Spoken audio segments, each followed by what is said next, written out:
महाराष्ट्र क्रांती news, आवाज सर्वसामान्यांचा। या बातमीचे प्रायोजक आहेत सूर्या ट्रॅक्टर्स, शेतकऱ्यांचा खरा साथीदार फक्त power track Surya tractors, Kalwan आणि कनाशी येथील सूर्या ट्रॅक्टर्स शोरूमला आजच भेट द्या। वणी सीजीएसटीचा लाचखोर अधीक्षक अडचणीत, सीबीआय विशेष न्यायालयाचा जामिनास नकार।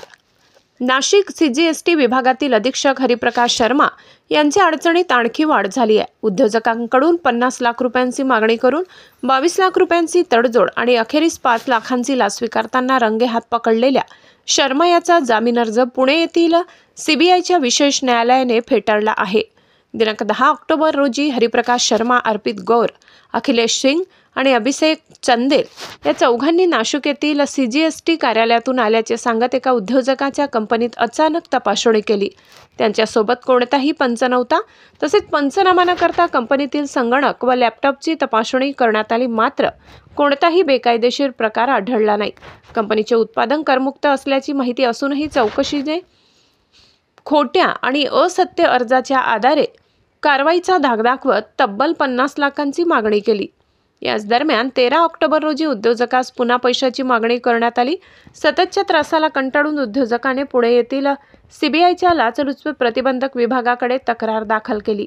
14 ऑक्टोबर रोजी सीबीआयने नाशिक सीजीएसटी कार्यालयाबाहेर सापळा लावून उद्योजकाकडून 5 लाख रुपयांची लाच स्वीकारताना अधीक्षक शर्मा याला रंगेहात पकडले। पुढील झडतीत शर्मा यांच्या फ्लॅटवरून 19 लाख रोख रक्कम तसेच 19,62,595 रुपयांचे सोन्या चांदीचे दागिने, सीबीआयच्या भाषेत पिवळे व पांढरे धातू जप्त करण्यात आले। काही संशयास्पद कागदपत्रेही मिळाली। चौकशी दरम्यान शर्मा यांच्या बँक खात्यात 2,10,17,602 रुपये जमा झाल्याचे तपासात उघड झाले असून या रकमेचा स्रोत शोधण्याचे काम सीबीआय करत आहे।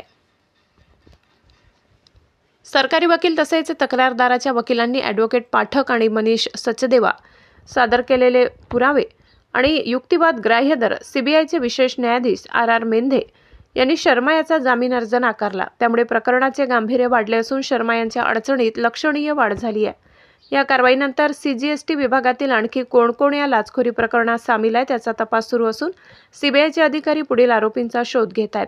विभागात खोटे असत्य अर्जांच्या माध्यमातून प्रशासनाचा वेळ आणि पैशाची उधळपट्टी करणाऱ्या तथाकथित घटकांवर कार्यवाहीचीही मागणी होत आहे।